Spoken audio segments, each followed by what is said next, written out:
Yeah, good evening, ladies and gentlemen. This is me, your brother, your friend, human Steven on the show. Tonight, I want to go do a very quick one. Uh, I saw something that actually triggered me to come out online this evening, and I expect us to be ready to receive some enlightenment. Okay. Uh, like I said, I've always said this, I must say this often and often. I believe in one Nigeria. I believe in Nigeria being one unified entity. But despite that, also there are things that is happening that is making some of us to start getting a little bit worried over what is transpiring in this nation. Please, as you are coming in, please, if you today is your first time of following up, please kindly subscribe to our YouTube channels and press the notification. You press it all so that anytime we are on live like this, you can get our notification, as quick as possible. If you follow me on Facebook, please kindly follow me on Matter Rising with Human Steven or United Southern Nigeria, and you will get our show right away. Okay, guys. Now, like the topic will be Nigeria, a fake state and a fake contraction. Okay, that's what I'm going to talk about tonight. Like here on this channel, what we do is to actually come here to educate the people, to enlighten the people, to make people to understand some of the things that we are doing that is not being done well by some sections of the country. The only section of this country that actually believes in is where I come from. That is the Edo people. Despite that, also, if my Edo people also misbehaves, I am always one of the first also that also comes out and deal with the issue. Okay, so that's what I do. So I don't just try to play the part whereby I feel we are better than others. Others are crash. No, I tell the thing the way they actually are. Okay, guys. Now, yesterday I saw a video that I'm going to play. I'm going to play the voice because I couldn't actually do the downloading because it was a little bit large. I'm going to play the voice. I'm going to talk on what these guys are actually saying. I'm going to relay it back to a news that I caught this morning about a guy that was butchered in Kano State. Okay, maybe I can start with the guy. Let me read that to you guys. Then I'll play the audio so that I can be able to do analysis on the audio. And this was on AIT Live. This was AIT Live. Youth butchered Christian Association chairman to death in Kano State. I repeat again, Youth butchered Christian Association of Nigeria, which is CAN, chairman to death in Kano State. And the body says like this: some youths in Kano have allegedly butchered to death the chairman of Christian Association of Nigeria in Somaila local government area of Kano State, Pastor Shaibu Yohana. Sources in Somalia said the pastor was killed following a heated argument over the conversion of a young man in the village. Guys, I don't understand. You see, when these guys who are from the far north agitating, fighting vigorously to come to the south and reside with us in the south, wanting us to give them free land, free food, free water, free house, free wives, even they're giving them free, bola to not sleep with their wives, everything they want free from the south. I began sometimes I start thinking, are these guys really okay? What is the rationale behind their demands from the southern Nigeria? Can they actually, in their own understanding or in their own thinking, can they actually accept the same condition they are putting the Southern Nigerians? These are questions that nobody's asking. Okay, right now, a Christian guy in Kanu was butchered, not murdered, was butchered. You know what butcher is? Butcher is when you are killing a ram, when you are killing a goat, when you are killing a cow. He was butchered to death over converting a Muslim to Christianity. And the truth of the matter is, nobody actually cares in the North. It does not carry news.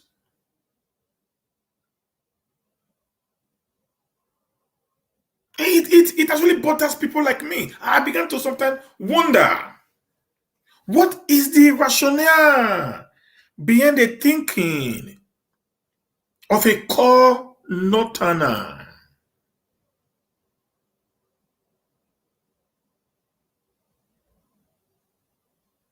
Let's go ahead.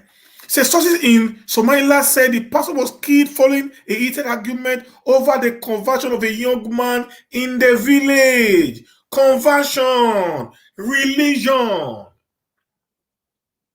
These guys in the north are too fanatical. When people says, "Oh, ye 10, oh, ye Israel to thy 10," sometimes I want to succumb to that notion. As a result of some of the things that I hear, see, or read on paper happening in the far north, it gets me so much worried. Yesterday on Politics Today by Channel Television, when Sean, brought a guest in, this Lamido, the former governor of Jigawa State, Jigawa, and Sean asked him a very critical question about VAT, the value added tax, and these guys began to play around that. He refused to actually tell the truth because he knows telling the truth is going to affect, the integrity of his northern people. He said, you see, this VAT issue doesn't want to talk on it because if he does, it looks as if he's supporting one side. Some people are saying in the north they are destroying beer, and VAT from beer, most VAT from the south is from beer. So, let them do their debate. I said, Mr. Man, with all due respect, sir, why can't you just stand for the truth? They will never want to.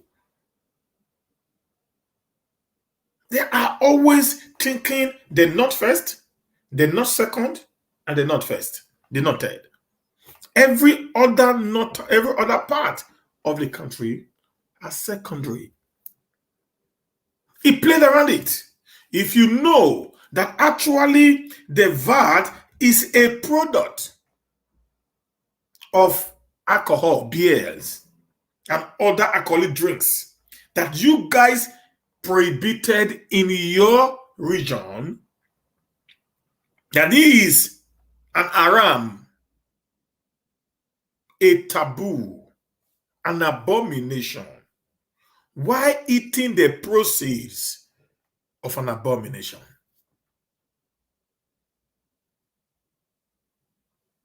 It's just like when prostitution was rampant in Edo. I hate it. And most of us, if you say you hate prostitution then, and you're actually living or feeding on the proceeds of prostitution, you never hated it. You are just an hypocrite.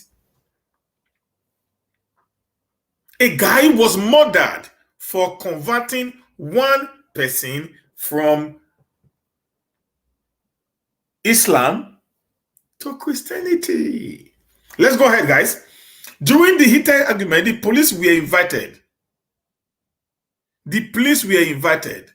but that could not save the situation, as the assailants had marched him to death, as well as burnt his house.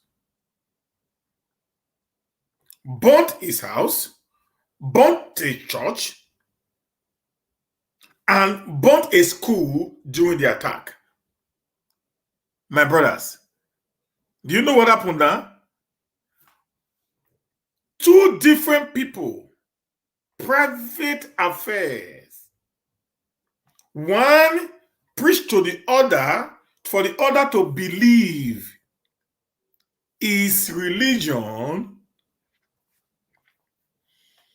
and this other one who believes his religion, who was a Muslim, was not forced into accepting the religion of the Christian. It was just a talk, a conversation that led to the other one to succumb to the superior argument of the pastor. Was it under duress? Was it under gun? The guy voluntarily accepted. Then came these mobs who said, you have defied their religion and your penalty was death. Not the man that was converted now, the man who actually took the boldness to convert one into his religion. It's funny, right? It's funny, right? His wife was he was able to sneak out with the children amidst the mob since it was dark. The chairman in Kano State, Reverend Samuel Adeolu, confirmed the killing but said the association is yet to come out with the position. Police in the state are yet to comment on it. Now, this is what happened in Kano State. Now, let's go to the major reason why I'm live today. This is just a preamble to what I intended talking about. Let me go there. Let me see if I can get it. Please, guys, just give me a minute. Yeah. Now, in this very particular video,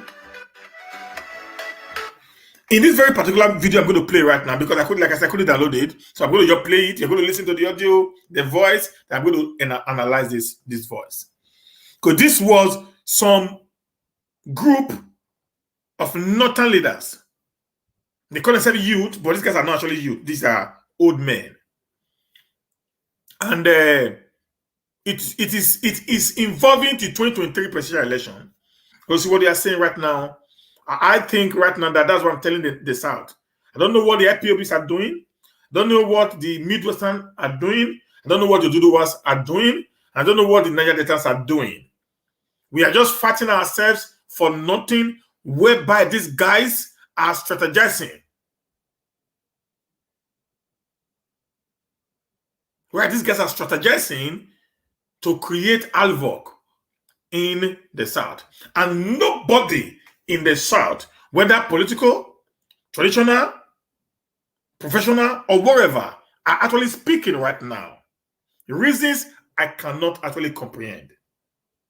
These guys, I did a video here where I said this Akim Ahmed Baba came and said they have the number, they have the voting strength, they are ready to vote another Northerner into power. They're already telling their people it is Hausa for 2023 or no one else. And even threatened, if the South is not comfortable by it, they can go. And I'm not putting this up. You can get it on Channel Television. Okay, guys? He said they can go. That was his exact statement, guys. And this group again came out to reaffirm what this guy said. It means this is the stand of the Northerners right now. They are trying to bully the South into submission. And they gave the South a condition to get presidency in 2023. And you're going to hear the condition. So stupid, so provocative, and still undermining. Okay, guys? Now, they are not challenging the South, the Southwest. They're not challenging the Southwest because Rotimi Akeredolu, the governor of Ondo State, actually being the chairman of the Southern Governors Forum, is championing the cause. So they're not putting pressure on the Southwest if the Southwest will get the presidency. Here's some of the things that they are saying today. Again, between their stand to stand against any Southern president come 2023, as the governors in the South oppose open grazing, which is livelihood of Fulanis in the North. Addressing pressmen in Abuja today, the president of the group, Comrade Awar, said Nigerians are not happy with. Now, you see, the reason why they are going to be engaged the Southern presidency is because they enacted a law that bans open grazing. That's it. Nothing more. Their reason behind not ready to support a certain president, it is because the certain president is enacting a law that bans open grazing. Do not forget, guys, I just said right now, in the North, there is a law that bans the sales and the drinking of alcohol in the North. In the North, there is a law that bans the sales, the production, and the farming of pigs in the North. Because to them, these things are haram. Haram means it is a taboo, an abomination against their religion.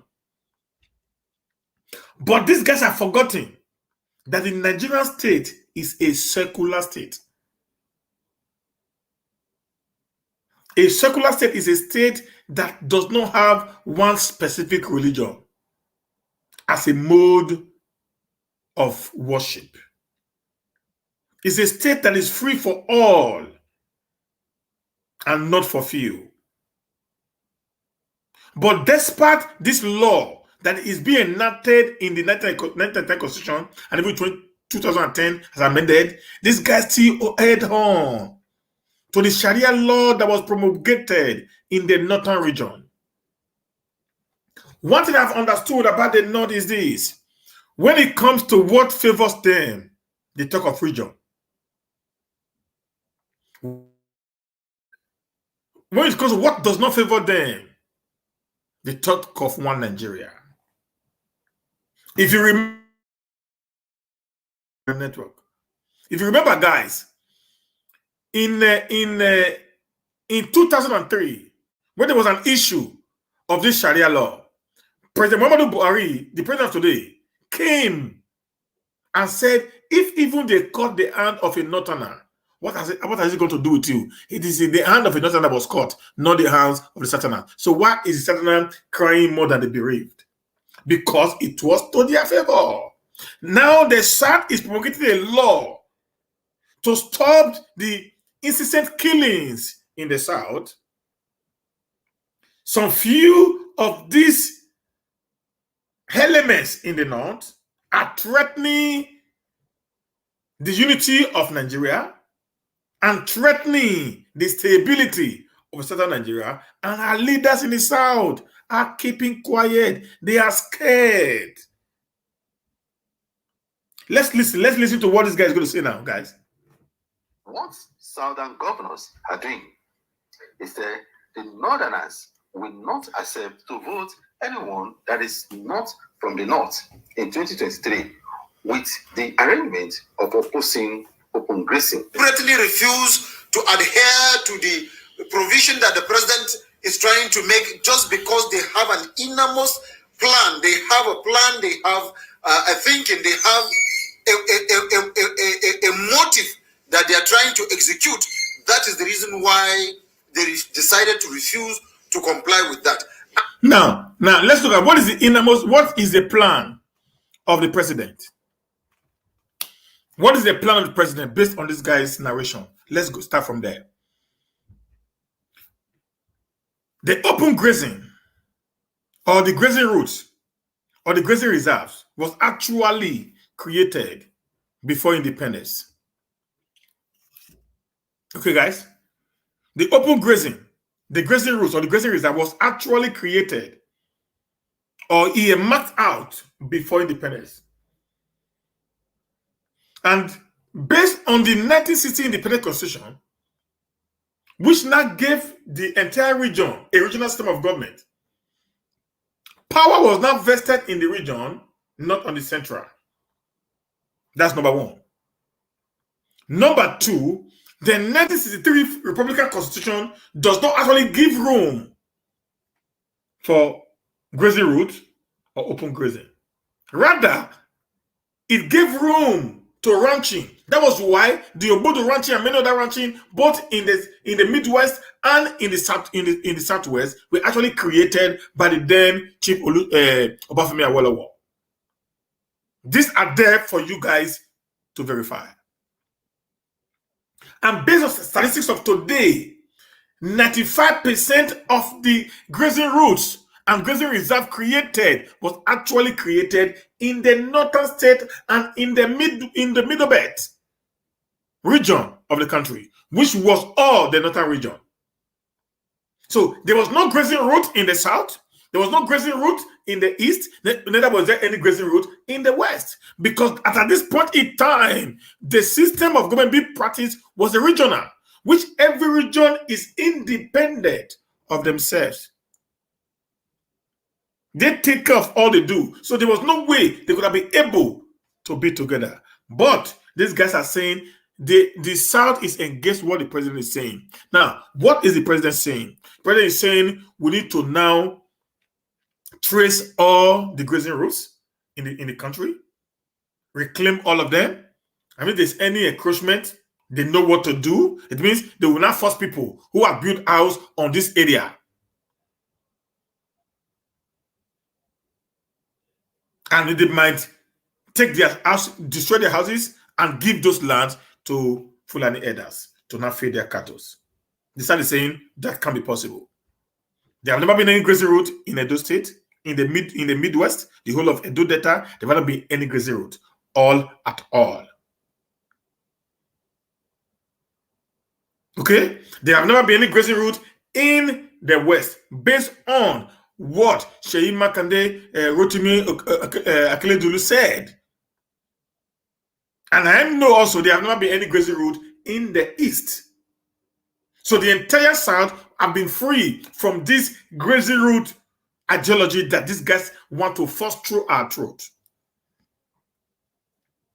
And the question is this: is cattle business a federal business, a state business, a local government business, or a private business? Sometimes I do not understand. I don't know why our people are not talking the truth. I don't know why our people are quiet over what is real. Will they give me a land to run my cattle business? The answer is no. Obaseki will not give me a land. Okowa will not give me a land. As a sucker man, they will ask me to go and buy. They will not build a ranch for me to come and rent. They will ask me to go and build my own. Are we actually living in a country of equity, justice, and fairness? Where people begin to threaten you to give up your right, to give up your security, all for political power. So you see, sometimes these people who actually agitating. Listen, guys, I believe in what the Southeast were doing until they turn it against the South. That's why I started having issues with them, insulting the other part of the South, all in a bid to forcefully coerce them into their plans. Rather than negotiation and compromise, they were using the brutal force system, which is more like a dictatorial and a tyrannical system, which is not acceptable in the 21st century, government. Not talk of in the South, where they have well-learned, educated, and well-versed, traveled, citizens. Okay, guys. Now let's go ahead a little bit on this also. In any case, this is a political situation.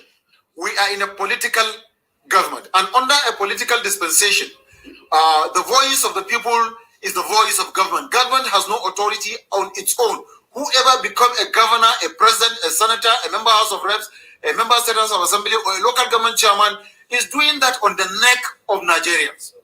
Now, Nigerians are not happy with what these governors are doing, even within the state that they reside. The people that they think are the members or the citizens or indigents of those states that they think they are truly not happy with this, because we have received.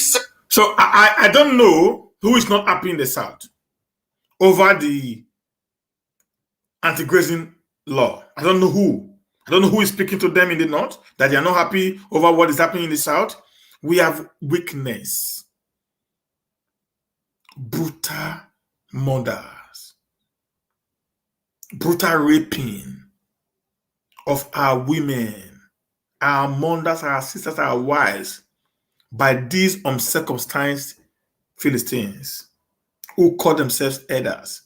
We have seen how our fathers, our brothers, uncles, nephews, cousins have been dismembered, have been killed in hundreds by these elders.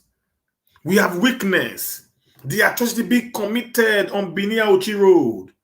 We have witnessed the atrocity being committed on Benin Okada Road, where the brother of Omoyele Sowore was murdered a few days ago.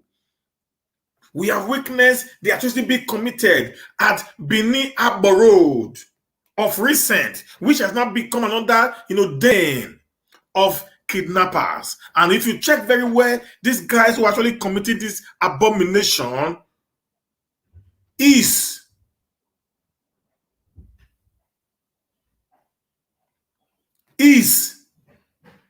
the Hausa Fulanis.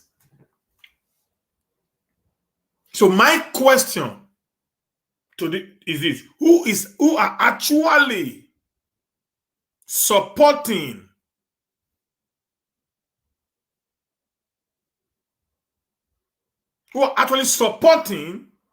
this very unfortunate, based on this guy's claim, which I believe is not true anyways, who are actually supporting him against the enactment of the open grazing law in the South. Let's continue listening.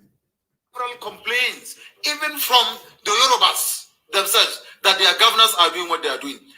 And again, like I said, we're under a political dispensation. And these same people are saying that they needed power in 2023.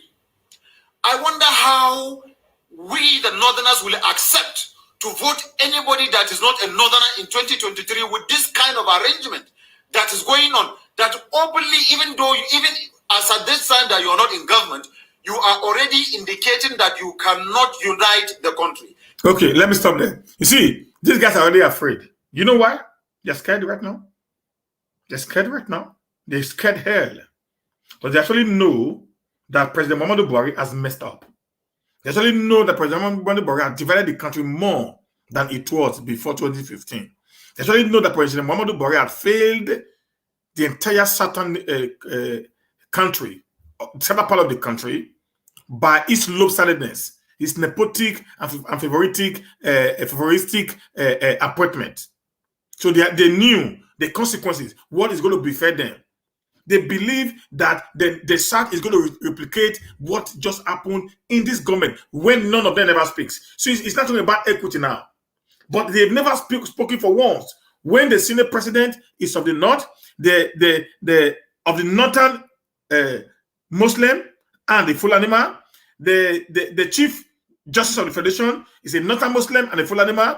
The President of the Federal Republic of Nigeria is a Northern Muslim and a Fulani man. The Chief of Staff is a Northern Muslim and a Fulani man. The Director of SSS is a Northern Muslim and a Fulani man. The Chairman of EFCC is a Northern Muslim and a Fulani man. What's it called? The Nigerian Port Authority, a DG is a Northern Muslim and a Fulani man. In every parastatus is controlled by the Northern Muslim and a Fulani man. all the major DGs in the country, all the major ministries in the country is controlled by the Northern Muslim and the Fulani man. So they knew that right now, since the time of the election is getting closer, and they know that this government have messed up woefully when it comes to appointment, when it comes to trying to unite the entire nation together, they are looking for every way, everything possible to not begin to sell this fear, this propaganda into the mind of the South in order for the South to favor them, just like what Goodluck Jonathan did in his time. You get it now? So that's why they're using this old tactics now. This old tactics now. To not say, oh, if they don't want, just listen. Just listen. Let's continue, guys. You are already you are already segregating against Nigerians. You are already depriving some Nigerians from their means of livelihood. Now that you have not been given the opportunity to lead. Now, let's look at it. They said they are already depriving. He used the word depriving some Nigerians the means of livelihood. Depriving. That word is a little bit strong. Do you think so? I spoke to a lady today, guys, who wanted to start, maybe she will be watching me now, who wanted to start a cattle ranch today. She called me this morning. My dear Irene, is one of these northern loofers. Let me use that word. But he has so much power and control in the north. So he has so much power and control in the north. So they literally listen to him. Now, the lady called me and said, sir, I want to buy about 15 to 20 acres of land. About 15 to 20 acres of land. He wants to buy. For what? To rear his cattle. Don't you think this woman can just buy the cattle from Niger Republic and take one Hausa man and allow him to roam the whole street in Benin and destroy people's farm? Then by extension, killing people everywhere? But she knows that in a sane society, you need to confide your animals in one place. So even before she starts, she's already requesting to buy up to 15 or 20 acres of land so that it will be big enough for her to actually take care of her animals. So I do not know what they mean by stopping the livelihood of the cattle rearers. If the livelihood of the cattle rearers are being stopped, or are being allowed to continue, but the livelihood of the farmers will be in jeopardy. I don't know why these guys are so myopic, are so self-centered, are so greedy, so selfish to understand the plight of other Nigerians. They don't actually care about what we say every day, that our people are being killed by their people. They don't give a hoot about what we have been saying. So come on, guys, we have witnessed so much death because to them, if 2 people is killed in the south, they're going to get maybe 500 people killed in the north. So to them, what are you guys talking about? Being killed? How many people that died? Only 2? When a whole village will just be wiped out overnight? That's their thinking now. Because they're in the war front. So they see one person dying on the other side as not even a crime yet. Let me tell you guys, these guys do not believe that we have situation in Nigeria, in the south. They do not believe that. The only one to use the south when we are trying to put to them, like what Sean was doing yesterday to Lamido, the former governor of Jigawa State. We were trying to put before him. He told us, say, this opening is not only of the north, even the south had issues. The south is not at war. Even the problem we have in the south is created by the north. It is, an extension of the Boko Harams and the bandits from the north that is invading the southern Nigeria. You got it now. So let's continue with that, guys. Nigeria, you are already doing this. Then what more if we decide to accept that we will support any candidate from the south or southern part of Nigeria, it means the north will be gone. I think this is also a better and stronger basis within which we will continue to clamor and call on our people to know that they cannot and should not and should never, and we will not allow through the ballot box anybody that will not unite this country to be the next president of Nigeria in 2023. Now, he said they will not unite. They will not support, who will not unite the country through the ballot boxes.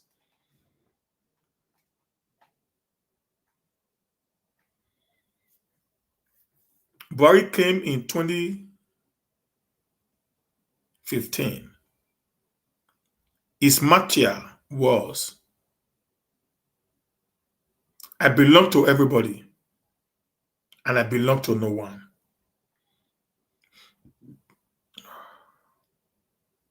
But immediately he sat on the throne as the president. It came with the 97%, 5% theory. And from that point onward, he had divided the country more than any other president that have ever lived or that ever governed that country.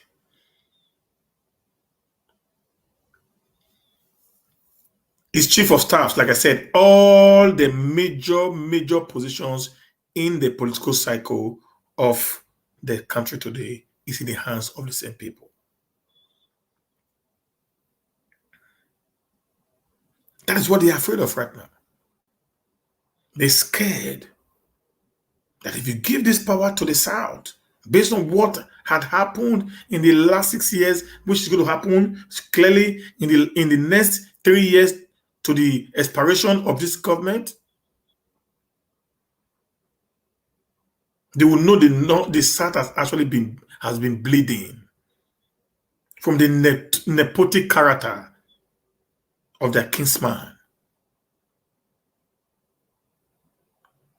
So they are already believing that they're going to be a recurrence or a repetition of what happened during when their kinsman was in government. So they want to find every means humanly possible to hold on and make sure the South have a bargain with them to their own favor. He's saying they're going to tell the North. You know what? I blame the South. I will continue to say it. The problem of the South is the tout.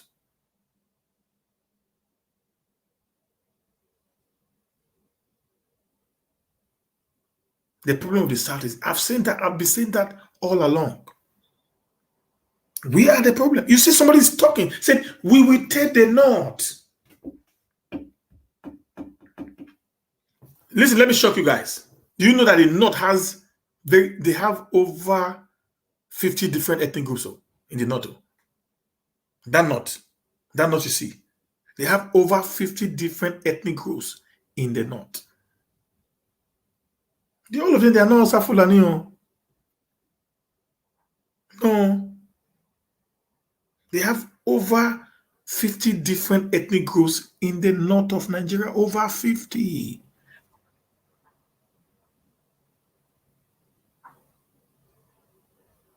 But when they speak in one voice. Do we the Southerners actually speak in one voice?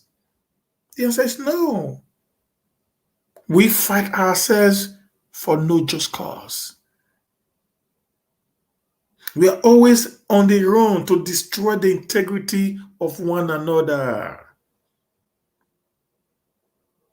They have seen our weakness and they take advantage of it.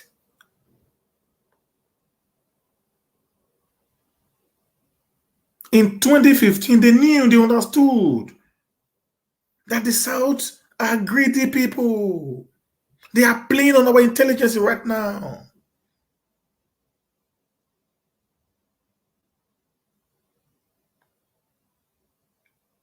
They're already working.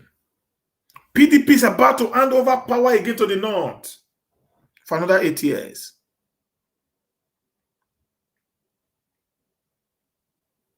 Because PDP have already agreed that the chairman of the party should come from the Southwest. So if the chairman comes from the South, then the president must come from the North.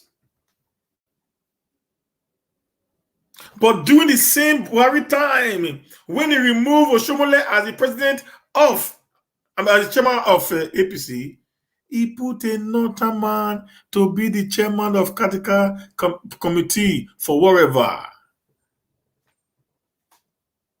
Immediately, this guy was supposed to plan a what is it called? Plan a convention. But this guy have lingered over for a year. It was instituted around June. He has lingered there for a year as the chairman of APC. So the chairman of APC is a northerner. The president is a northerner. The Senate president is a northerner. The deputy speaker is a northerner. The SSG is a northerner. The chief of staff is a northerner. The army chief is a northerner. Naval chief is a northerner. It's only Naval chief that's from the south. Air Force chief is a northerner. DSS north. NTLA north. MPA north. PSCN north. NFPC oh, Baba. That is just what is happening right now, guys. And the South are just there fighting. And now PDP is saying the South should take chairman. Why the North will take president? The North, the South is already settling for vice president position.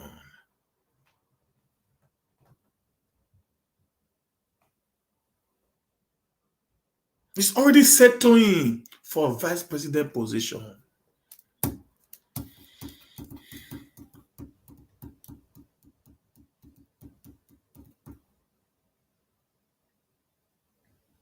This is what we are going through, guys.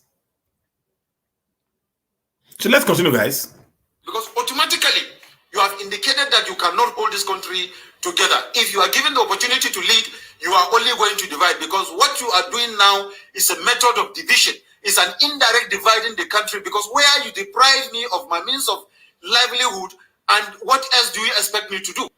When your means of livelihood is against the fundamental human right of the South, it becomes illegal. Just like you deprive the Igbos, the Yorubas, the Beninese, and other tribes whose business is the sales of alcohol in the North, their means of livelihood. You've destroyed billions and billions of naira belonging to the Southerners who reside in the North, because it is engaged. It is engaged your means of livelihood. Then what are you talking about? Can you explain to me, Mr., how or why you support the destruction of alcohol in the North? Why? You destroy other. How can you tell me why Governor Nasir El-Rufai destroyed an hotel because of the news he had that they're going to have a sex party in that place? Can you tell me, Oga, why the Abibs or Isba?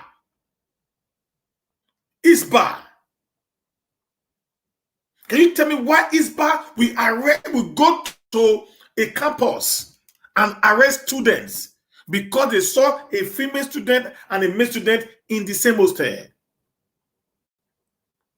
It may be against what you believe, but it is not against what the South believes in.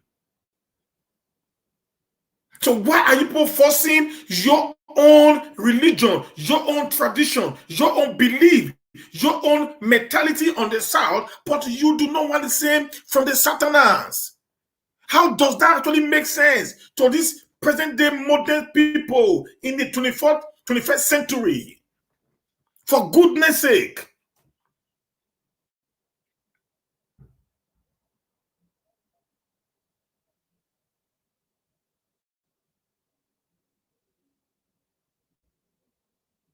You never spoke against the lopsided, the one-sidedness appointment in the government of your brother since 2015. What did people say? He said we should allow the government to put in the best brains based on what he thinks is workable for him. That's what he said. You guys supported all the mess, all the nonsense that he has been doing. None of you ever talk about him borrowing a loan with the Southern Oil to not do a railway from Lagos to Nigeria Republic. None of you complained. None of you complained. None of you complained of him building a railway, building, a refinery in Nigeria. None of you talked about that, guys.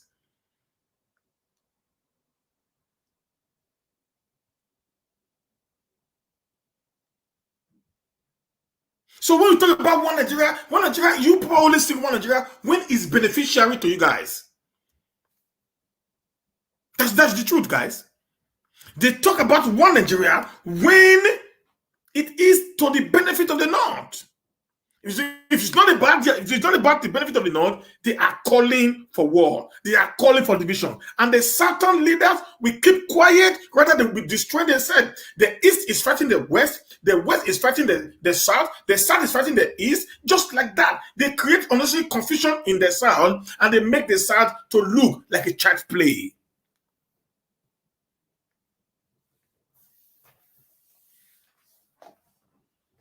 Somebody will just hate me because I say the truth right now. They're going to hate me for that. See me will be hated for saying the truth. Somebody just came here and I was talking about Murphy Face and his father. What are Murphy Face and his father got to do with this very particular broadcast right now? You understand what I'm saying now? That is the issue. Murphy Face is an imposter. One who is actually destroying the fabrics of the South for his own personal gain.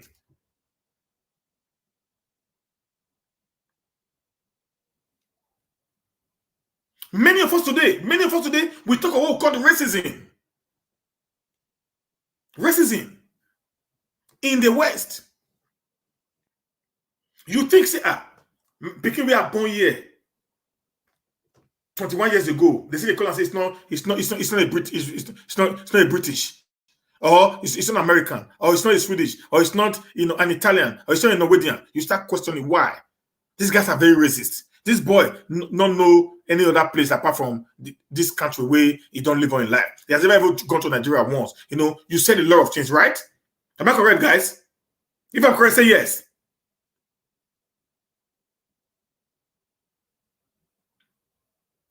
Okay, so at the end of the day, you will not say, okay, these people they are the bad people. Come on, guys, what are you actually talking about? If even assuming based on sorry guys, I'm going to come here. Assuming based on the old narratives from some group of liars that the monarchy in Benin is actually from the Yoruba dynasty. Okay? But we all know that Oromia actually married the daughter of Ogie of Igor. So Ogie of Igor is or was a descendant of the Ogiso dynasty. They were part and parcel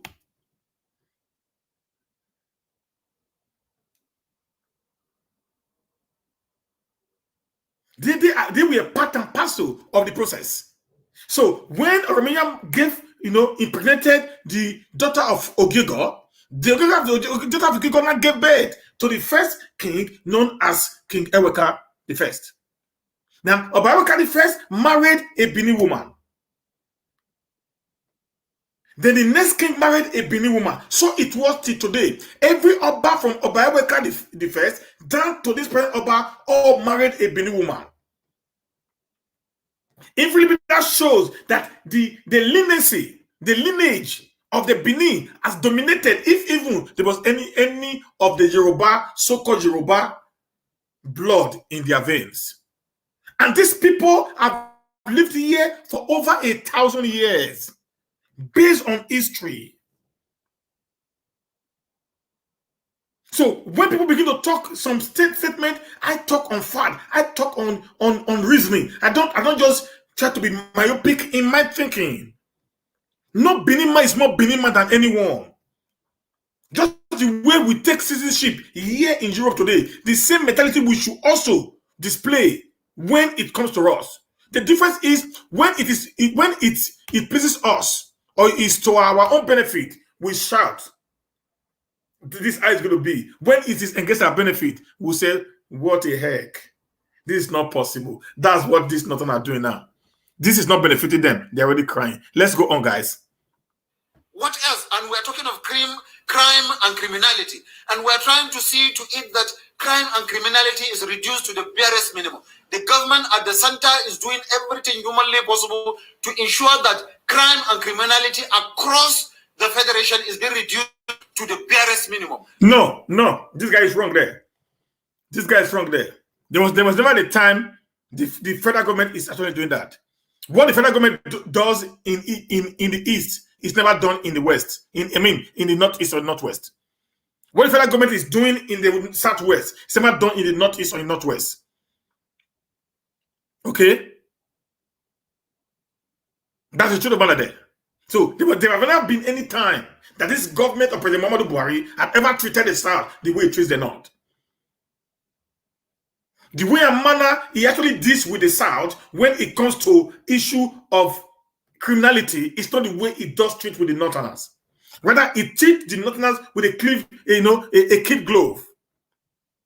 Like I said, I'm not so in support of ESN or IPOB, but the way and manner IPOBs are being killed in the East, it's not the same way bandits are being killed in the Northwest or in the Northeast. The progressives are being killed. Progressives are surrounding their weapons today, and they are not killed. Do you know how many of the ECN that are surrounded their weapons, and at the end of the day they are being executed or being thrown into prison? That's the truth of the matter, guys. I may not like their ways, but I always stand for justice. Do you know how many of them that they caught, that they thrown into prison? But do you know how many of these people they caught there, they will say they surrender and give them an olive tree and say, go and sin no more? Why not treat them with equity and justice? Why do you think the South is not saying, okay, since this whole mess have been happening for the last 6 years, the South has never taken a steady ground. It was only Ekiti. Fayose, that actually took that ground and said he had to put the ban on open grazing and the Benue State. The South has been liberal with it. But the continuous killing, the high increase in crime in the South became alarming. Like in Edo State today, internal insecurity in Edo State is very low right now. Very, very low. If you go to the Benin metropolis today, you can drive at night. We don't have any molestation. In Benin, there's no light, we know, but the rate of crime has reduced drastically. There's no smashing of cars anymore. There's no breaking into homes anymore. There's no, gang raping anymore. Everything, this something has reduced, but you can't go on our highways. It's like we are being locked in the center. It's like they've surrounded us, just waiting for a whistle to blow, and they will invade the entire place. That's what we have today. So we can live in the center of the city peacefully, but we can never go from one place to another without afraid of our lives. So the president had never been nice to everybody. Never been. Let's go ahead. But by this act, you are instigating violence. You are indirectly instigating chaos. You are indirectly, expressing that you are not willing to continue to, to harbor other Nigerians from the other part of the country that are resident in you. And I've said it before. I'm going to repeat it. Not. He said by promulgating anti-grazing law, they're actually directing not ready to harbor other part of Nigeria. That looks so very stupid statement to say. Don't you think so, guys? That looks a very stupid statement to say. What is even wrong with these people, Seth? One thing is this, guys. Like I say, me, I tell the truth every time. I tell the truth every time. The problem we have today is caused by the South.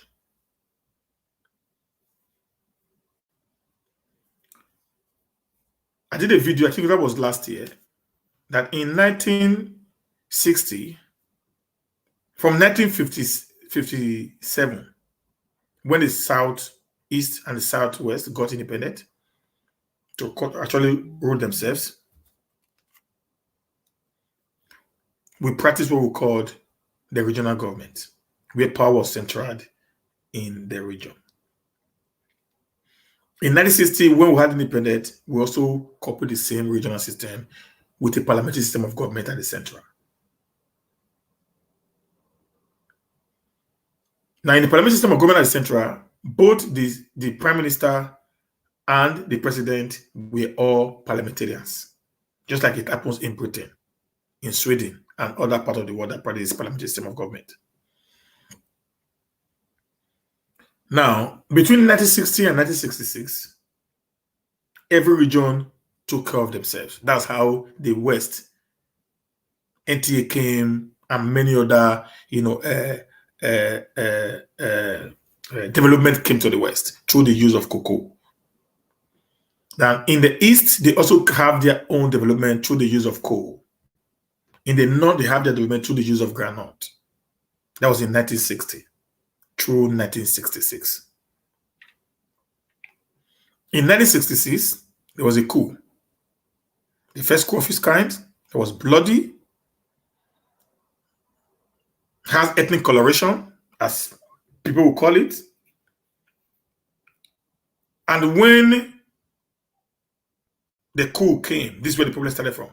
When the coup came in, the coup plotter said there was corruption in Nigeria,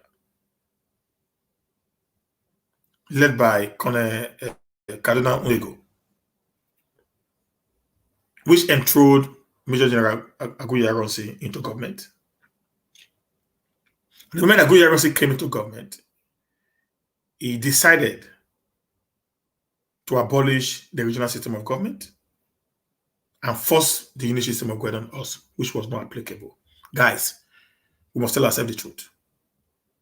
We should stop. If we want to move forward, we must say where the problem started from. Like I said, I'm not against anyone.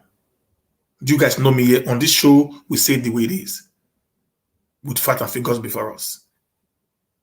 So the system that was created by the British for us would have been very functional and would have also led to rapid development if there was never a 1966 coup that aborted that plan.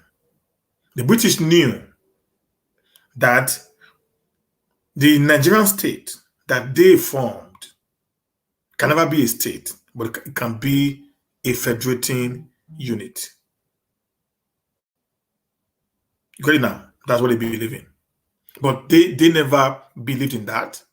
They created this unitary system, took power away from the regions, and put in an administrator and take control from the central.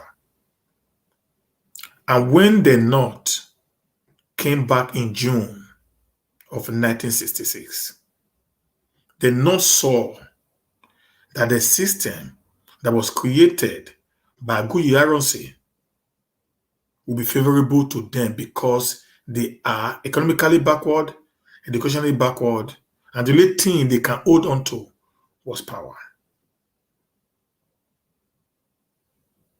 That's where the problem started from. So when they came in, and also based on, as at that time, before the 1960s coup, the South actually dominated the military. All military architecture in Nigeria were taken over by the Igbos and the Yorubas. Did not have little people in the army. It was after the 1960s June coup that Gowon gave an open license for the Hausas, the Northerners I mean now, to be employed into the Nigerian army in en masse. Whether you are qualified or not, as far as you are of the age, they bombarded them into the army. Do not forget, during the war, the eastern soldiers left the Nigerian army to support Biafra agitation. So that's why you see this set now of this East, they are careful. Now when they left, now they had to fill them up with who? With the Hausas. They refused to take the Yorubas. They refused to take the Middle Belt because now they were now very, very careful about what was happening in their territory. Okay? Now, when that happened, guys, so they not took over. They started promoting themselves. Even when they are qualified, that's why you see them today, there are many of them there, but they are not qualified to even be in the corridor of power.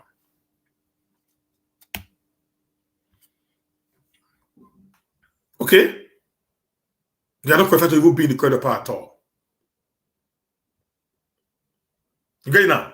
They are just there, but not qualified to be in the corridor of power. They put them there just to cover up, to make sure that they constantly dominating. So the problem that we are having today is actually created by us from the South.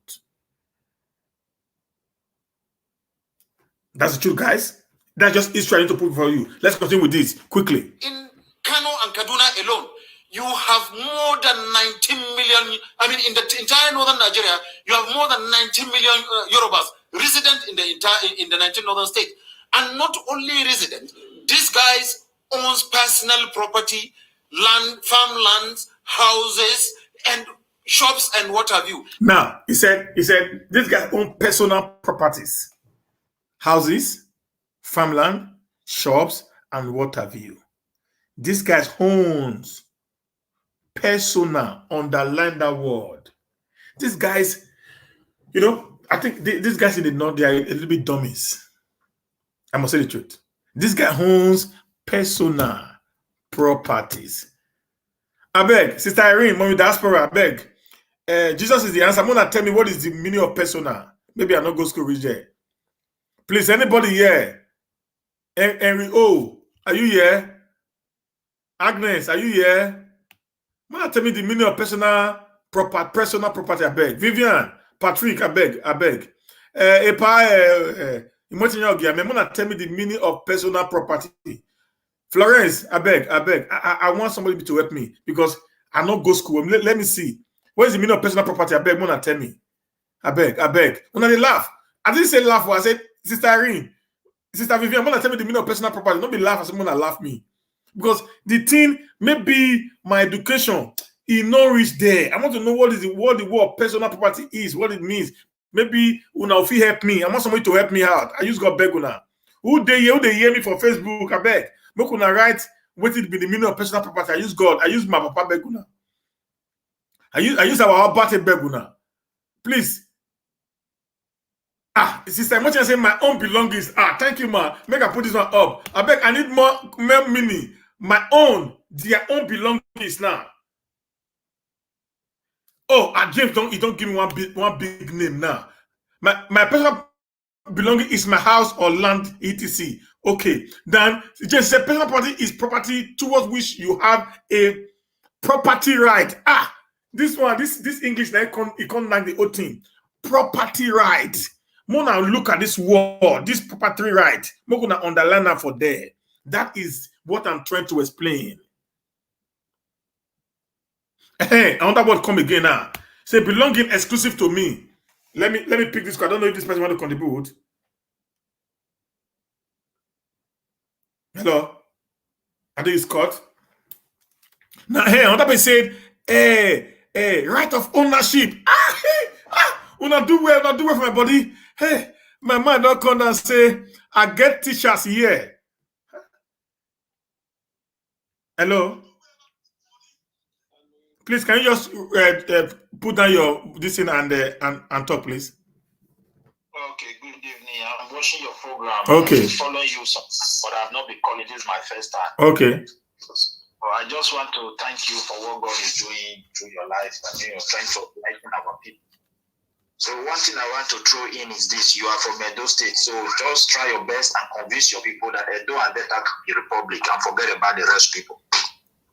This battle that is on ground started for a very long time. It is the collaboration between the Igbos and Yoruba that put us in this mess. So you cannot see them as a messiah. Don't be convinced. I'm not saying all Igbos are bad for saying this, or all the Yorubas are bad.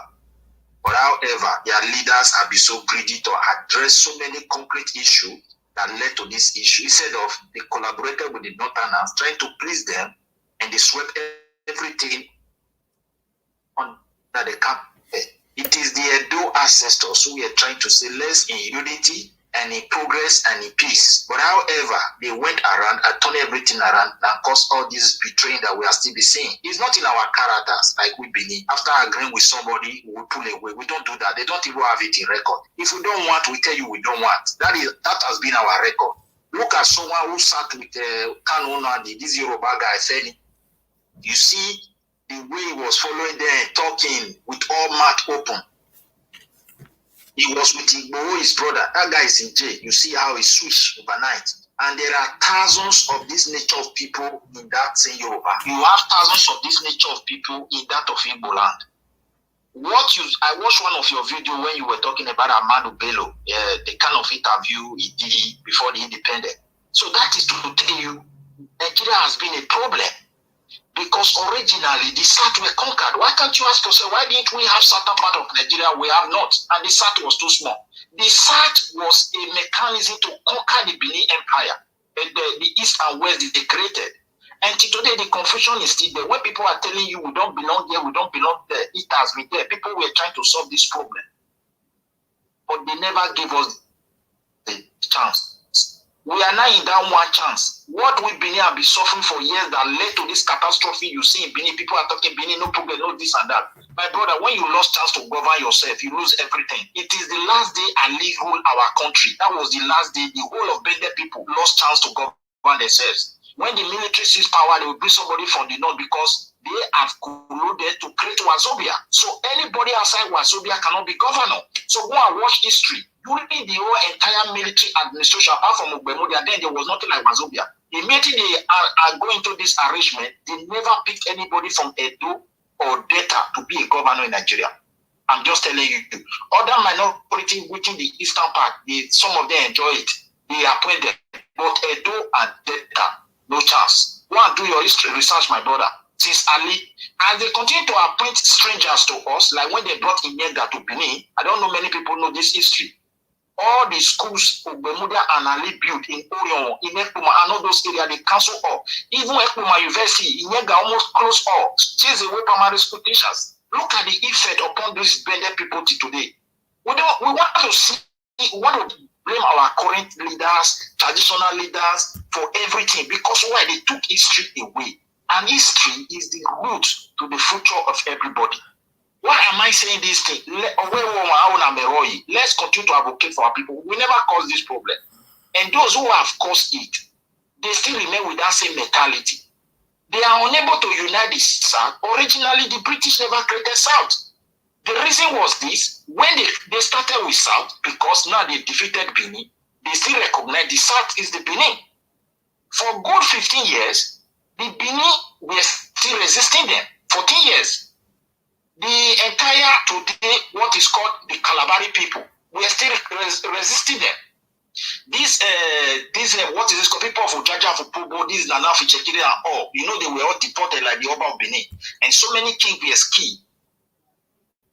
So they were still resisting these people. When they discovered that the SAT was not fruitful, all they could do is to tear this Benin into two. Take one of the capital to Enugu and the other one to Ibadan.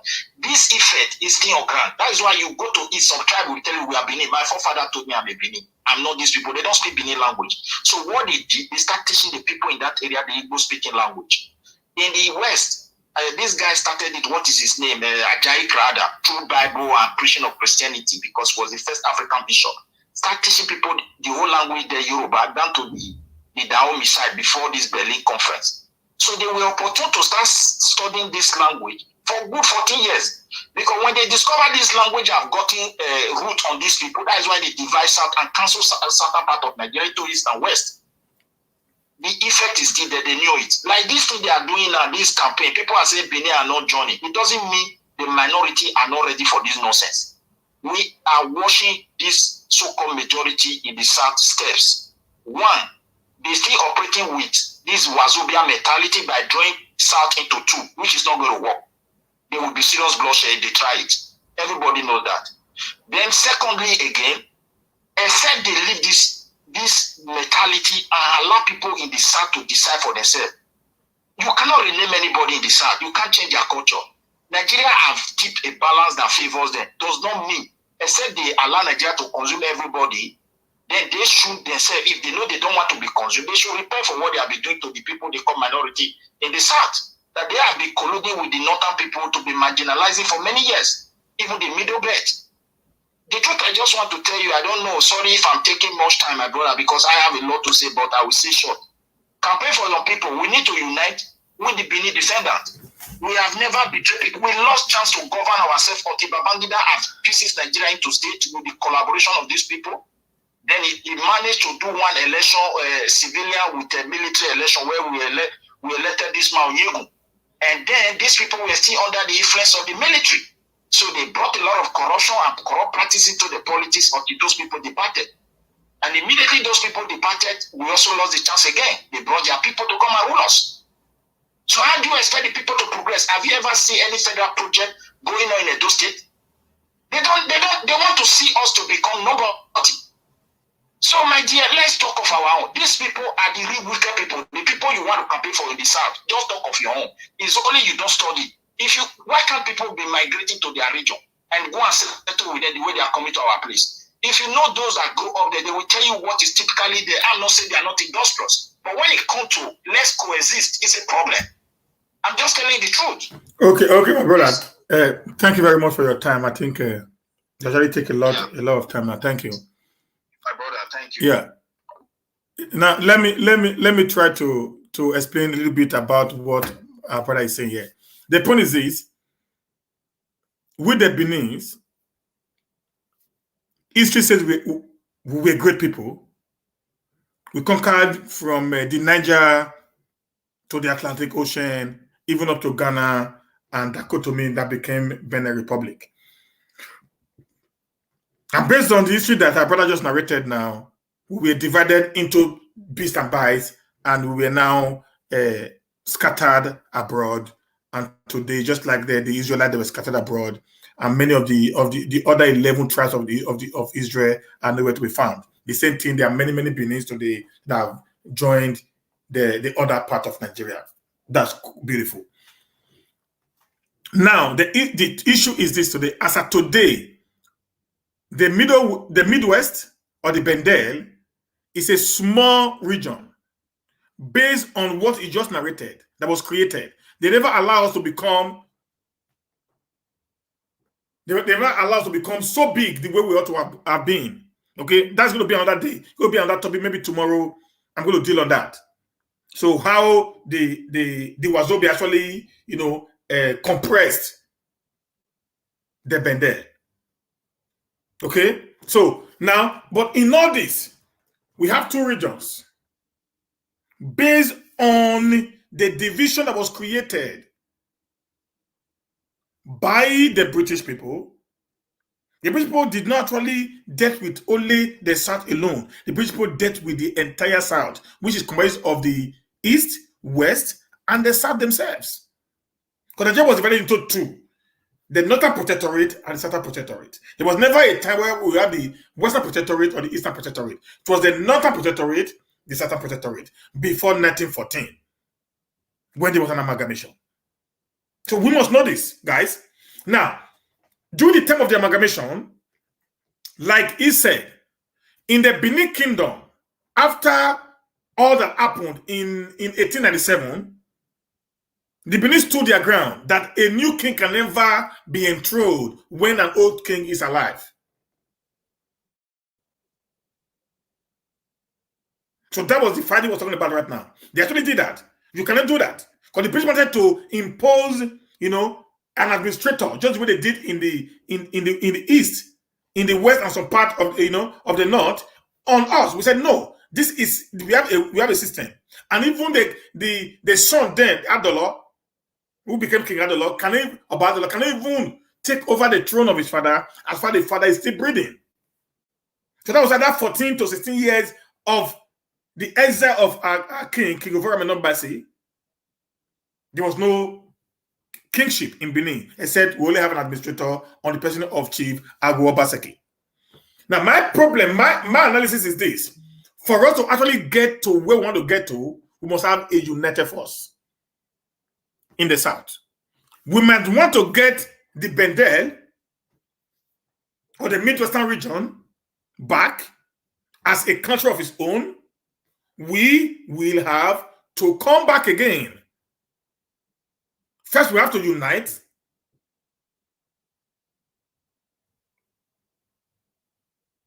In order to fight for the common cause.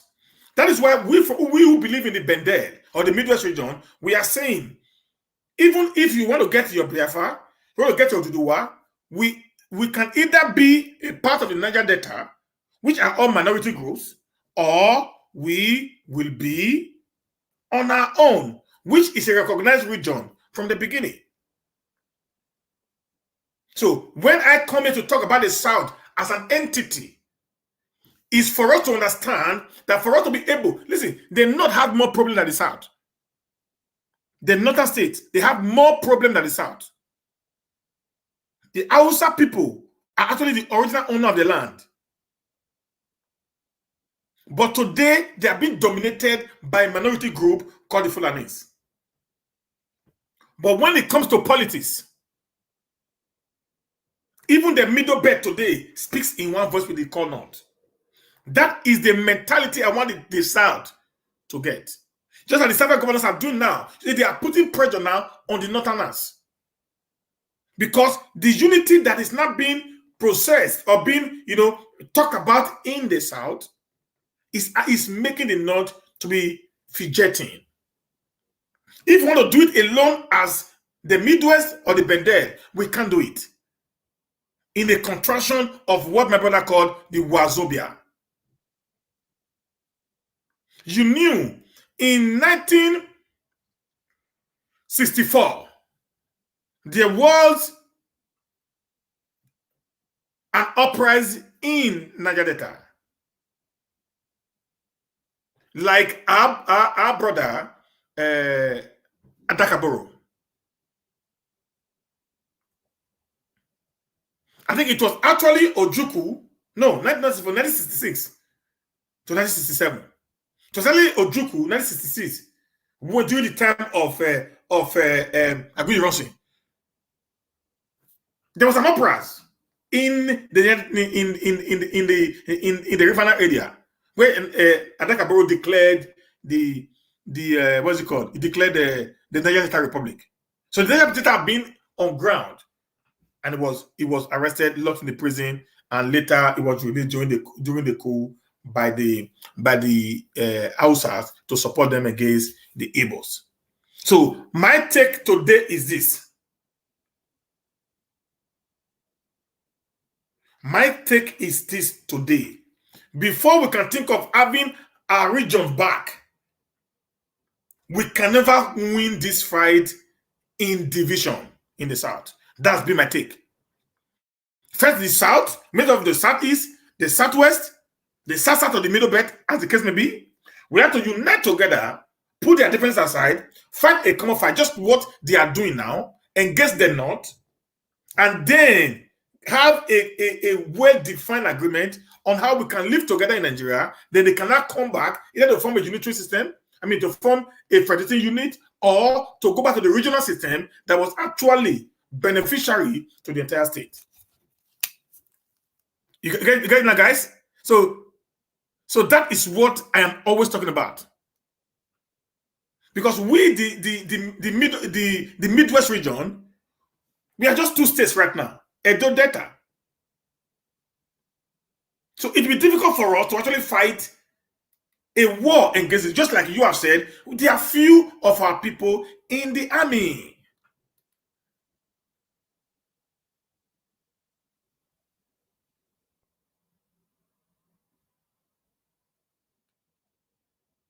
You understand now? And we live with these people in the army. So it's a little bit difficult for us, guys. So that is just it. So let's quickly go through this guy. We try as much as we can to protect them, to protect their lives, to protect their properties. Why is it that these guys are not even fighting you? So I don't even know what you're talking about protecting. They are not fighting us. Do we fight them when we're in the north? We don't hear that. We buy lands. We buy properties. As an Edo man, as an Yoruba man, as an Isoko man, as an Ijaw man, as an Ishan man, as an Igbo man, or Hausa man, or Yoruba man. We buy lands. So we don't just go into the house and hold on to what they have. No, we buy. We actually buy, right? Am I correct, guys? We buy. So you're not protecting us because we buy. We're not creating nuisance. We're not raping your sisters. We're not raping your mothers. We're not killing your fathers and uncles. Then the word protecting us doesn't actually make sense. Not the way it is being displayed by your people in the South. If the way they are clamoring, crying today. Listen, guys. If you go to Benin today, we have the same thing. These Hausa people, they are messing us up. Go to Benin Ochi Road, go and see what is happening there. Go to Benin Abba Road, go and see what is happening there. Go to Benin Okada, Lagos Road, go and see what is happening there, guys. Go to Odugwetwe, go to Odiri, Usasimioba, Ubogyobo area. Go see how they are actually maiming and killing our people. This same group of boys. We don't do that to them. So I don't know how somebody who... the lives of our own people that are resident in your own state is not being protected, is not being guided. That is not to say that we don't know what we are doing. We are not fools. We also have... Secondly, we don't live in the forest. Our people you talk about today, we live in the city. We live in the city. The government knows us. We are registered, residents in these states or local governments in the part of the north. Because we have businesses, we have houses, we rent house, we pay rent if we don't have our own home, or we buy properties from them and we develop. So we pay tax, we pay rent, we buy food, we live among the people. We don't invade your forests like they do. That is the problem right now. The government of the South does not even know who is residing, among the people. Because we don't live in forests, we live in town. Okay, guys? We live in town. So it's a little difficult for you to say they are not protecting your people. You can only protect people that you know actually living. They're actually living in the city. We live in the city. If Benima goes to the north today, he still has to go and do business or something. We live in the city. We don't live in the forest. So someone that lives in the forest cannot be recognized by the government because you have actually come down to actually put yourself on the paper that I'm in your state. Just like if you see, in those days when we're growing up, if you see a man in the forest, a criminal. Nobody lives in the forest. Who does that? Who does that? Who does that? Feelings the way you have feelings, we think the way you think, we can act the way you act. But we have been trying as much as we can to restrain our people from taking the laws into their hands. And by what you are doing, you are instigating violence. So we are saying, You see, I don't even know what he meant by the word instigating violence. Like I just said now, the Igbo people sell peppers. The many people said they are, whatever they do, are doing it legitimately, recognized by the law, pay rent, pay community tax, pay council tax, pay state tax, and also pay tax to the federal government. Their businesses are known, their addresses are known, everything about them is just well defined. But in the process of these people own, they are not known. We don't know who they are. We don't know what they do. We don't know how they do their trading. All we see every day are people being killed, being massacred, videos trading on the internet, see people destroying other people's livelihood, all in order to feed their own. We are trying to put a stop to the menace that's actually happening in the South. I expect every South to start saying this. There's no way we can win this fight against these people that are determined to bring Nigeria down if we are not united. Get it very clear, guys.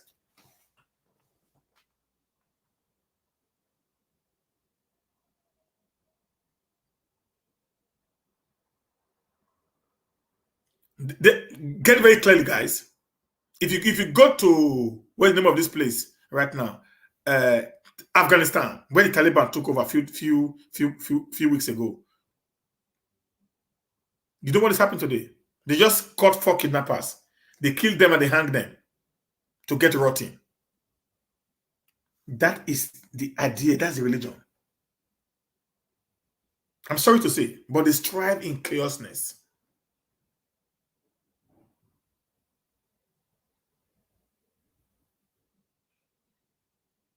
They strive in chaosness. So to them, what they do doesn't mean anything. But what you do against them is a crime. That's who they are. They cry easily against what other people do against them, but what they do against other people doesn't matter. That's why they're always on this side of that one that is receiving the pain. They always cry, oh, we are being treated bad. It's just their way. Okay, guys, let's just continue with this video because of time. That the southern governors should go back and have a rethink of this their policy. We don't have problem with their policy for as long as they are going to provide an alternative for our people that are resident there, most especially with this grazing issue. If they are going to provide see that if you go to New Benin, if you go to where you did normally collect ADA, no, it's not ADA, they collect dollar, right? Things ADA now in Benin that they collect dollar. You go to New Benin, yeah, thank you, Stein. They only play victim. If you go to New Benin, if you go to ADA, another part, if you go to Ringo de there, there's some Fulani that rented houses where they do their business. Just like the Igbos also rented houses where they do their business in Benin. If you go to the whole of forestry, the Igbo took over. If you go to the whole of Jenswat, the Igbo took over. If you go to the whole of Mission Road, the Igbo took over. It's not free. They rented, they pay. My uncle's house, before I just came now, my uncle's house is store. The Igbo came and paid 1 year, and he moves his goods into that place as a store. It is not free. So I don't know what this guy is saying for them to give them ranching. Who built a store? Build your own. If you need one, you build. Don't force the government to give you what you don't give to those people back in those places. This is just the truth, guys. This is just the truth, man. For the Fulanis, build grazing reserves for them, and then let them go into the grazing reserve and be paying you on meritorium, or even if it is rent on a monthly basis. But But you are passing a law that says you do not want to see a single cow moving on the street. You do not want to see a single cow moving on the street, and you do not provide an alternative for them. For God's sake, how will they feed those animals? How? Oga, Northern spokesperson, before you go buy cow, you don't say you go feed them. Before you buy cow, put them for road. You don't say you go feed your cow. You want to help me ask her? Before the man go buy cow, put them for road, you don't say you go feed the cow. You see why I say the South we are our problem. If lemon cost me, the South is the problem of the South. We are so disunited.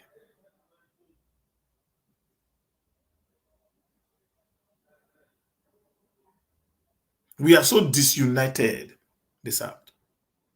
That's why they will continually use us. They are coming with me. I'm telling you, these guys are coming. They are coming with Ghana Mogos. Soon, go watch it. The North is going to win the election. Go say it. You might say it. They're going to buy off all these criminals in the South. We love money more than we love our assets.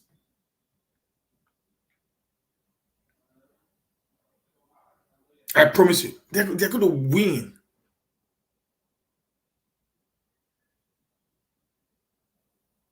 Look at the other day, they gave Sunday Bowers, 200 million. I don't know whether 20 billion or 2 billion. I don't know how much they gave to him. You see, his boys were jubilating. Now, Jimofo, what they call him, the lawyer to Nnamdi Kanu want to sue government for 5 billion. That's just all. That's all for South. If they give them 5 billion now, you will see all these lawyers and all they will turn against that guy. Even the guy said, "My will say not to fight, not to fight for division anymore." So we destroy ourselves based on our greeds.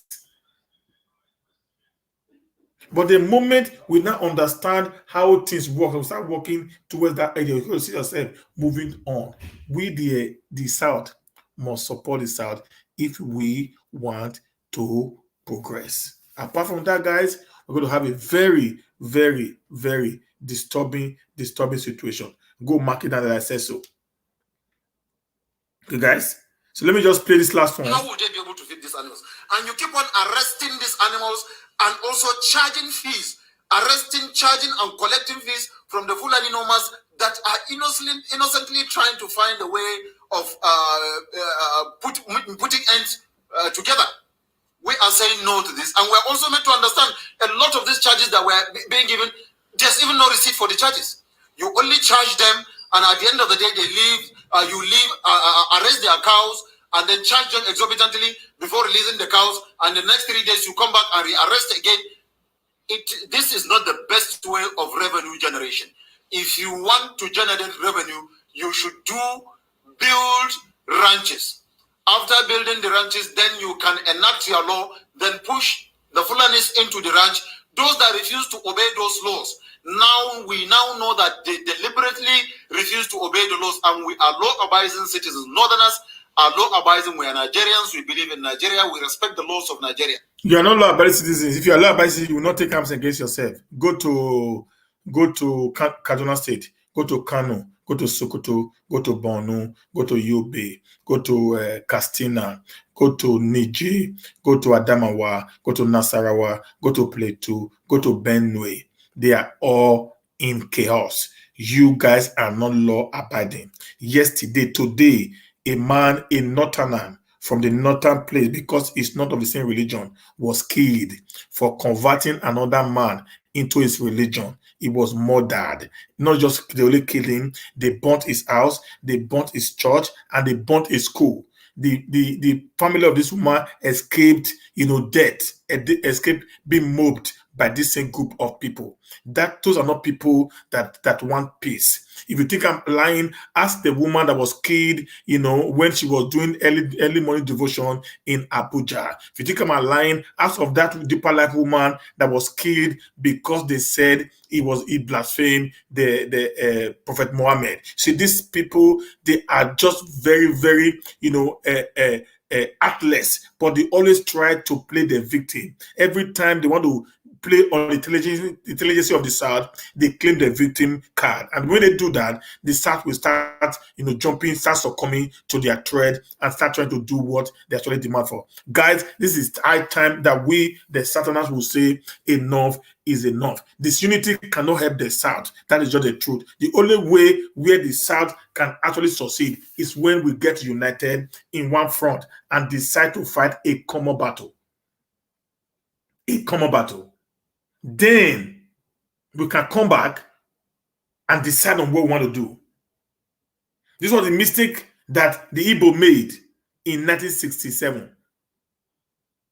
Ojukwu felt because the Igbo were more senior in the army, they had the best army, and they felt they want to run over the South. That actually led to that defeat. And some of us are making it again, whether from the Edo, from Yoruba, or from even the Igbo people. You can't win a fight against a formidable knot whose religion is their hallmark of unity. Religion is their hallmark of unity. So any people that have religion as their basis, their fundamental, their foundation of their unity is difficult to break into. Ask anywhere. Anybody that has religion as their tie to unity is difficult to break into. That's why it's difficult to bring it to them. The South, we don't have unity. Our Christians, we will say Catholic, Roman Catholic is not a Christian. We are Anglican is not a Christian. We have different things, but then they have different Muslims. So they have different Muslims, not just the Shiite and the Sunni. They have that different Muslim group, but when it comes to the unity, they call themselves one because they read one Quran, so they believe in that. So within themselves they can fight, but when it comes to an external force, they are always one. So, and that is what we need to develop if we must retain our integrity, dignity as a people. Thank you very much, guys. I need to take a bow right now because I never thought I was going to stay this long tonight. I was just going to be 1 hour, then I go, but it's quite, I've spent so much time here tonight. Thank you very much, every one of you. Don't forget that Wednesday is going to be question and answer with Humanity Saving. Come with your questions, come with your answer. The time is going to be 7 p.m. in the evening on Wednesday. Please do not forget, let's come together and talk on how to make Edo great again. Please, guys, invite your friends, invite your colleagues, invite your neighbors. Let's talk about business. Let's talk about security. Let's talk about technology. Let's talk about employment. What are we going to do to see that Edo becomes the hallmark, the center of attraction in the contraction of today called Nigeria? Wednesday, 7 p.m., question and answer time with Humanity Steven. Okay, guys, do not forget that. Let's come together and see how we can be able to do much and much for our people. Thank you very much, guys. See you tomorrow, if God's willing, and bye for now. Please don't forget, Naija Watch is live right now. Go click to Naija Watch with Evis. Let's continue from here. Thank you, guys. I sign out.